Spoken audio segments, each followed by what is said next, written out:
Today, we're diving into a foundational text, Genesis 12 verses 1 to 9. We'll explore the story of Abraham's call. This ancient narrative invites us to reflect on life's big choices, human fears and expectations, and the deep nature of our relationship with God. Welcome to New Pod. Make sure to subscribe so you don't miss anything. The story of Abraham's call, as told in Genesis 12 verses 1 to 9, marks a fundamental turning point in biblical narratives. It comes after the early chapters of Genesis, which describe the beginnings of the world and humankind. This sets the stage for a new era. This account isn't just an ancient event. It speaks to universal themes, human freedom when facing big decisions, and the complex relationship between God and humanity. By exploring this episode, we don't just try to reconstruct a distant past. We also aim to understand how it highlights a human experience that's still relevant today, facing the unknown, building trust, and moving forward. It lays the groundwork for a dynamic where individuals are called to grow beyond themselves. This happens through an encounter and a response that transforms their lives. And, by extension, it influences the course of collective history. It's an invitation to consider how personal choices affect the bigger picture. The story begins with a direct and unexpected address from God to Abraham. Genesis 12 verse 1 reports these words, "Go from your country, your native land, and your father's house, to the land I will show you." This call was a radical break from Abraham's known way of life. It demanded a complete uprooting. He was asked to leave everything behind, his homeland, his deep and foundational family ties, and the cultural and social heritage of his ancestors. The destination wasn't precisely specified. It was only that God would show him a land in due time. This lack of concrete details about the destination created a situation of deep uncertainty and total openness. Absolute trust in God's word became his only guide and certainty. It was a starting point that required an immense act of faith. It also demanded complete freedom when facing the unknown and established customs.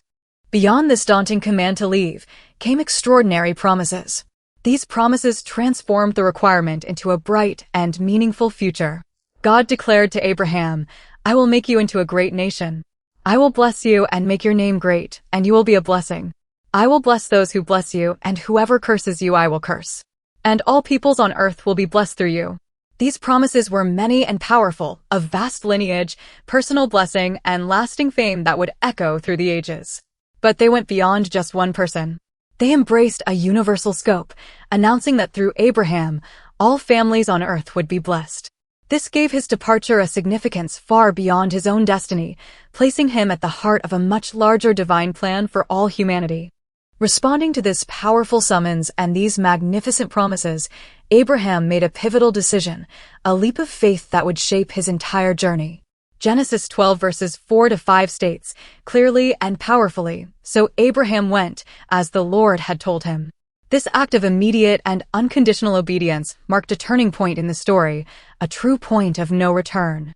Abraham, who was 75 years old at the time, left Haran, the city where he had been living. He wasn't alone on this adventure. He took his nephew Lot, his wife Sarai, all the possessions they had gathered, and the people they had acquired in Haran. This departure symbolized a clean break from the past, a bold journey into the unknown, guided solely by divine command.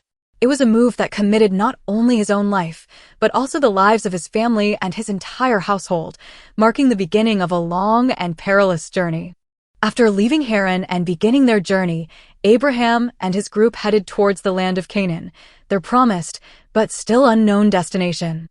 The narrative specifies Abraham traveled through the land as far as the site of Shechem, by the Oak of Moreh. At that time, the Canaanites were in the land. This mention of the Canaanites' presence highlights that Abraham was arriving in an already inhabited land, far from empty or easy to claim. It wasn't an untouched wilderness, but a territory with its own people and its own dynamics. It was within this context of concrete reality that God appeared to Abraham once again. Genesis 12 verse 7 reports that God told him, "To your offspring I will give this land."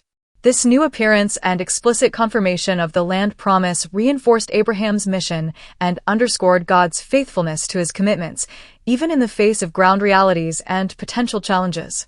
In response to this new divine manifestation and the confirmation of the land's promise, Abraham built an altar right where God appeared to him, in Shechem. This act of building an altar was a significant gesture of recognition, devotion, and symbolic claim to the land through faith. The story continues by describing Abraham's journey. From there, he moved his camp to the mountain east of Bethel. He pitched his tent, with Bethel to the west and Ai to the east. There, he built an altar to God and called upon the name of the Lord. These altars were not just improvised places of worship. They were also tangible markers of his travels and his ongoing relationship with God. They showed his active presence and his faith in the land he traveled through. They marked his journey with concrete reminders of the initial call and renewed promises, anchoring his faith in the landscape.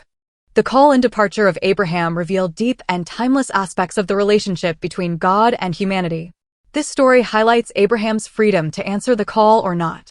It also shows the courage needed to embrace an unknown future. They risk the safety and comfort of their known lives for a future promise. This promise isn't fulfilled immediately. They discover God's constant presence. It's not an authoritarian constraint. Instead, it's a source of guidance, support, and blessing. The change isn't just geographical, moving from one place to another. It's also, and most importantly, an internal shift. It's a deep transformation of Abraham's identity as he becomes the father of a promised lineage. These consequences go far beyond his individual story. They lay the groundwork for a collective narrative and a unique destiny, marked by trust, mutual commitment, and faith. The story of Abraham's call, though thousands of years old, still resonates powerfully today. It offers echoes in our own lives. It speaks to us about the foundational choices we all face at key moments in life. It's about breaking from the past to move toward new horizons. And it's about the fresh starts that inevitably shape human existence. Whether it's a major personal decision, a big career change, or a new spiritual path, Abraham's story invites us to consider our own ability to answer a call. It asks us to trust the unknown and to act with courage and determination. It reminds us that at the heart of our individual decisions, our vulnerabilities, and the world's changes, a larger story continues to unfold. This is the story of the relationship between God and humanity. It actively invites us to take part and find our place within it. The story of Abraham's call reminds us that beyond individual decisions, a larger story continues to unfold. Subscribe to New Pod now to catch future episodes.